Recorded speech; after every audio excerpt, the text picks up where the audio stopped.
नमस्कार। जी प्रभु। YouTube के मेरे सभी साथियों को हमारा प्यार भरा नमस्कार और हमेशा की तरह हमारे साथ जुड़े रहने के लिए आप सभी का दिल से धन्यवाद। दोस्तों, अचानक पिछले कुछ सालों से अगर आपको भी लग रहा होगा, हमारे देश में एक नई लहर सी चल रही है और चर्चाएं जवां हैं कि भारत किस दिशा में जा रहा है, विकास या धर्मांधता की तरफ। पहले देश या फिर धर्म, दो खेमों में साफ बटा दिखाई दे रहा है। मोदी विरोधियों को लगता है कि मोदी जी धर्म की आड़ में अपना हिंदू मुसलमान का एजेंडा पूरा कर रहे हैं और एक नए दूसरे ही देश का निर्माण करना चाह रहे हैं, जबकि मोदी समर्थकों को लगता है कि ये बिल्कुल गलत बात है। मोदी जी तो विकास के रथ को तीव्र गति से आगे बढ़ा रहे हैं और देश को विकास की राह पर लेके जा रहे हैं। तो हमने सोचा क्यों ना इस विषय के ऊपर किसी जाने माने धर्म गुरु को अपने इंडियन अचीवर्स के प्लेटफॉर्म पर लाकर इस चर्चा पे जरा खुल के और बेबाकी से बात की जाए। तो ये हमारा सौभाग्य है कि हमारे आज के मेहमान सुविख्यात आचार्य लोकेश मुनि जी हमारे साथ आ गए। उन्होंने आने के लिए हामी भरी और इस कार्यक्रम में अपने विचार रखने के लिए अपने आप को पेश किया।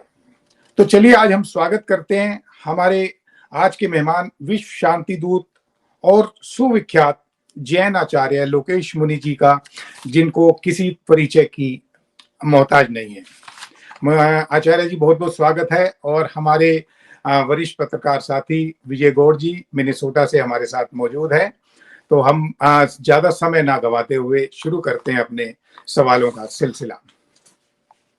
जी आचार्य जी, मैं आपसे शुरुआत में पूछना चाहता हूं कि आपको मुनि बनने की प्रेरणा कहां से मिली और अब तक आपकी यात्रा कैसी रही है, जरा संक्षेप में बताइए।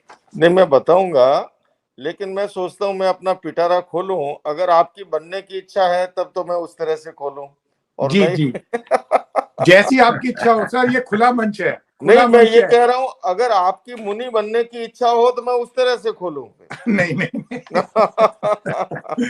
जी जी जी। देखिए, मेरा ये मानना है कि मुनि बनना, सन्यासी बनना, ये बिना वैराग्य के संभव नहीं होता है जी ना।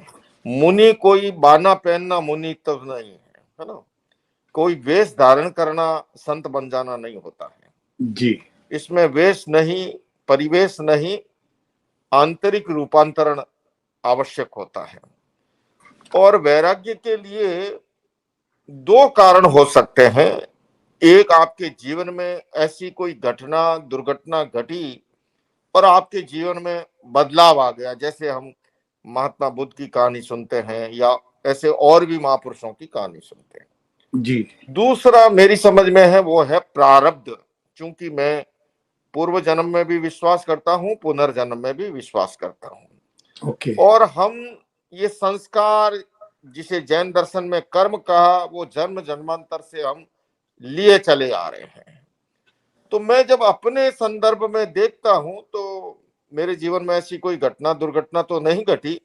मैं इसे प्रारब्ध ही कह सकता हूं। हाँ, एक अवश्य मसला है कि सन 1974 में एक छोटे से कस्बे में जन्मा हूं, राजस्थान का सीमांत प्रहरी बाड़मेर जिला का एक गांव है पचमदरा सिटी जी 1961 में मेरा जन्म हुआ। और मात्र मैं जब 13 साल का था तो मेरे गांव में 1974 में जो सन्यासी चातुर्मास करने के लिए आए, वर्षावास करने के लिए, उनका बाह्य व्यक्तित्व बहुत खूबसूरत था, आंतरिक व्यक्तित्व उससे भी अधिक खूबसूरत था। वाह।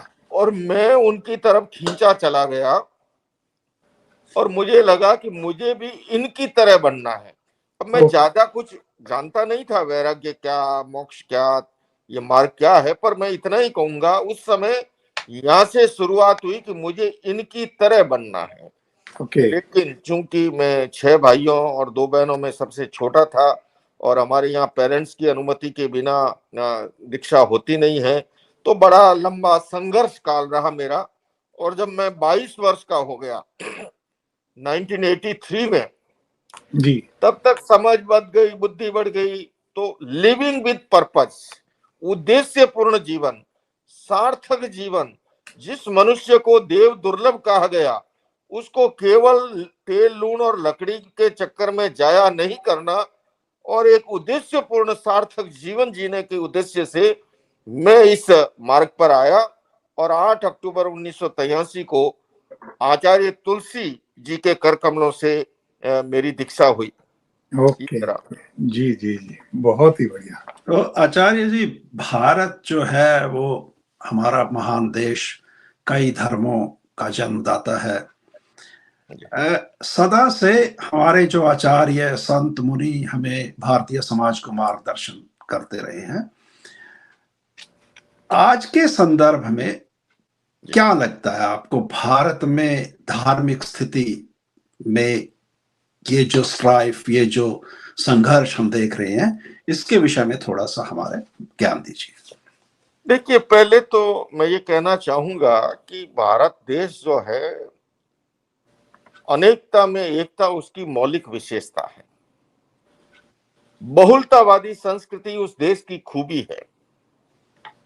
सर्वधर्म सद्भाव उस देश का मूल मंत्र है। और इस समय उसकी आबादी, हम नंबर 1 बन चुके हैं पूरी दुनिया में, हम चाइना को भी पछाड़ चुके हैं।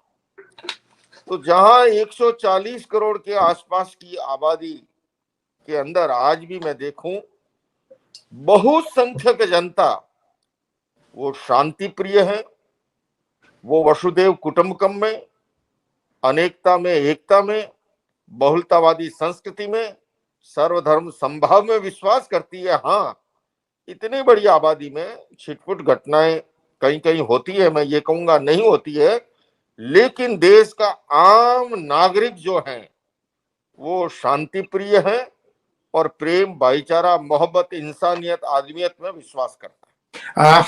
आचार्य जी, मैं आप ही की बात के ऊपर बात को आगे बढ़ाना चाहता हूं कि आपने कहा कि जनसंख्या के हिसाब से भी हमारा देश नंबर 1 पर पहुंच गया है। तो क्या आपको ये नहीं लगता कि इस जनसंख्या के हिसाब से भारत के विकास के लिए अशिक्षा, प्रदूषण, गरीब और महिलाओं पर अत्याचार के ऊपर ज्यादा ध्यान देना चाहिए, या कि धर्म और जाति के ऊपर? देखिए, सबसे पहले तो आपने जो मुद्दा उठाया है, मुझे लगता है कि इस देश को जो आबादी का विस्फोट है उस पर ध्यान देने की जरूरत है। जी। मैं इस संदर्भ में ये भी कहूंगा कि किसी देश के पास 240 करोड़ 280 करोड़ हाथ होना, जी। 140 करोड़ मस्तिष्क होना, ये बहुत बड़ी बात है। पहले तो एक योजना ऐसी कि इस मानव संसाधन का बेहतर उपयोग कैसे हो। जी, यही मेरा सवाल है। जी। और दूसरे में फ्यूचर के लिए, क्योंकि ये कठिनाई है भाई, आबादी बढ़ सकती है, धरती तो जितनी है उतनी रहेगी ना। जी। धरती की उत्पादक क्षमता निरंतर कम हो रही है। जो जलवायु परिवर्तन, क्लाइमेट चेंज, ग्लोबल वार्मिंग के कारण से आज हम जो देख रहे हैं, अभी भी भारत के कुछ भाग में चल रहा है तूफान। तो इस सारे परिप्रेक्ष्य के अंदर आबादी के विस्फोट को नियंत्रित नहीं जब तक किया जाएगा, इसलिए मैंने तो कुछ दिनों पूर्व, अभी ही मेरा वो वीडियो ट्विटर पर वायरल भी है, मैंने ये मुद्दा उठाया कि समान नागरिक संहिता को लागू किया जाए। जी। और क्योंकि हमारी सरकार चाहे कोई भी हो, मैं किसी पक्ष विपक्ष की, व्यक्ति विशेष की बात नहीं कर रहा हूं, कितनी लोक कल्याणकारी योजना बना लो आप, जिस कदर आबादी का विस्फोट है, सारी योजनाएं ऊंट के मुंह में जीरा साबित हो जाएगी। और जब मैं इस समय मैं अमेरिका की धरती से संबोधित कर रहा हूं, मैं न्यू जर्सी, न्यूयॉर्क एरिया में हूं, जी। और मैं ये कहना चाहूंगा, जब मैं यहाँ आकर के कुछ चीजें देखता हूं तो मन में एक भाव ये भी आता है, एक देश का नागरिक होने के नाते, कि मेरे देश में ऐसा क्यों नहीं है।